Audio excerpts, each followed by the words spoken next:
एक छोटी सी कहानी जो हमें बताएगी कि सेव करो फ्यूचर में मज़े करना ये सही है, या फिर जीने के तो अभी हैं 4 दिन, फ्यूचर को किसने देखा है, तो अभी मज़े कर लेते हैं, उस एज में मज़ा भी नहीं आएगा। तो स्टार्ट करते हैं स्टोरी। 3 बच्चे होते हैं, स्पेंडर, कैचअप एंड कंपाउंडर। तीनों का है आज बर्थडे, पहली बार बर्थडे हुआ, पहली बार बॉर्न हुआ बच्चा। एंड जो दादाजी हैं वो कहते हैं कि हम तीनों बच्चों को गिफ्ट देंगे 1 लाख रुपीज़। तो दादाजी ने कहा कि वो 1 लाख रुपीज़ गिफ्ट देंगे बच्चों को, तीनों बच्चों को, एवरी बर्थडे पे। ओके, एवरी बर्थडे पे गिफ्ट देंगे फॉर 30 ईयर्स। सो 30 ईयर्स तक दादाजी देते ही रहेंगे। अब इन 30 ईयर्स में पेरेंट्स और बच्चे डिसाइड करेंगे कि क्या करना है। बच्चे छोटे हैं तो बच्चे, पेरेंट्स डिसाइड करेंगे, फिर थोड़े बड़े हो जाएंगे तो खुद डिसाइड करेंगे बच्चे, पहले पेरेंट्स। सो ये जो भी पैसे 1 लाख के आते जाएंगे, अगर वो स्पेंड कर रहे हैं तो अलग ही बात है, बट अगर वो उन पैसों को सेव कर रहे हैं तो सेव करने के बाद आप उन पैसों का क्या कर रहे हो, उन पैसों को ये इन्वेस्ट कर रहे हैं 10% से। तो इंडेक्स फंड्स में या किसी तरह से 10% पर एनम ये अर्न कर पा रहे हैं अपनी उस इन्वेस्टमेंट पे जो उन्होंने सेव करी।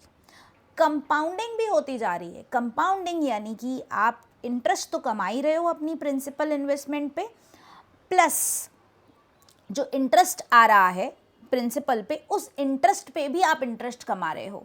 तो आज हम देखेंगे magic of compounding by investing early. Spender ने क्या किया, पहले 10 साल मज़े किए, उसके पेरेंट्स ने कहा मज़े करो। कैचअप ने भी मज़े किए।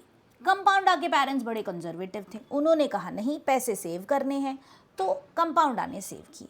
अब 10 साल के बाद इन बच्चों ने कहा अब हम खुद डिसाइड करेंगे। तो स्पेंडर ने कहा कि बहुत हुआ स्पेंड करना, अब भाई मुझे सेव करने दो, तो सेव किए इसने।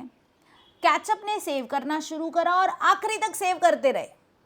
स्पेंडर ने नेक्स्ट 20 साल तो सेव करा, उसके बाद स्पेंडर ने कहा अब आखिरी के 10 साल हैं, मज़े कर लेते हैं। कंपाउंडर ने कहा बस मेरे पेरेंट्स ने 10 साल सेव किया है, मैं तो नेक्स्ट के 20 साल फुल मज़े करूँगा।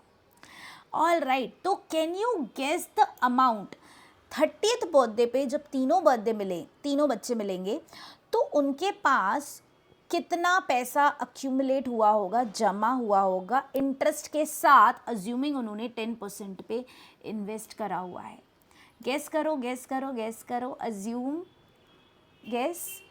All right, so I will tell you the numbers. Spender ने इन नंबर्स को आप वेरीफाई कर सकते हैं, कैलकुलेट कर सकते हैं एक्सेल फार्मूलाज के थ्रू। मैंने इनको ऑलरेडी कैलकुलेट करके रखा हुआ है। सो देखने में ऐसा लगता है कि ये जो स्पेंडर है और कैचअप है, डेफिनेटली कैचअप ने ज़्यादा बनाया होगा, राइट, बिकॉज कैचअप ने 20 लाख सेव किए, स्पेंडर ने 20 लाख खर्च किए, सिर्फ 10 लाख सेव किए। सो येस, स्पेंडर ने 45 लाख टोटल अक्यूमुलेट किए, कैचअप ने 63 लाख अक्यूमुलेट किए। ये तो होना ही था, हमें पता था। कंपाउंडर को देखते हैं। कंपाउंडर ने भी कम मज़े नहीं किए हैं, सिर्फ 10 साल बचाए हैं, पीछे के 20 साल मज़े किए हैं। मतलब अगर आप स्पेंडर की तरह देखो तो वो भी स्पेंडर की तरह ही हो गया ना, 10 लाख सेव करे, 20 लाख उड़ा दिए। बट इसने पहले सेव करा, बाद में इंजॉय करा, इसने बीच में कहीं पे सेव करा। You can see the difference.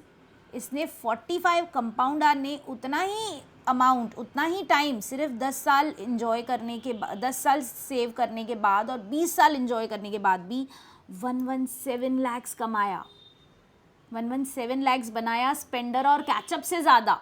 सोचो, कैचअप 20 साल सेव करके उतना नहीं बना पाया जितना कंपाउंडर 10 साल सेव करके बना पाया। क्यों? क्योंकि इनिशियल 10 साल के ऊपर इंटरेस्ट पे इंटरेस्ट बनाया जा रहा था। कौन? कंपाउंडर। इसलिए वो 117 लाख बना पाया और कैचअप सिर्फ 63 लाख बना पाया। तो ये कहानी हमें बताती है कि कितना ज़रूरी है अर्ली इन्वेस्टमेंट शुरू करना। अगर आज आप 30 के हैं और आपको लगता है मैं 35 से शुरू करूँगा, आप 35 से 65 तक उतना नहीं बना पाएंगे जितना आपने 30 to 60 तक बना लिया और बाद में आपने बैठ के आराम से आपकी पैसिव इनकम आपके इन्वेस्टमेंट्स पे आ रही है, उसको एंजॉय किया।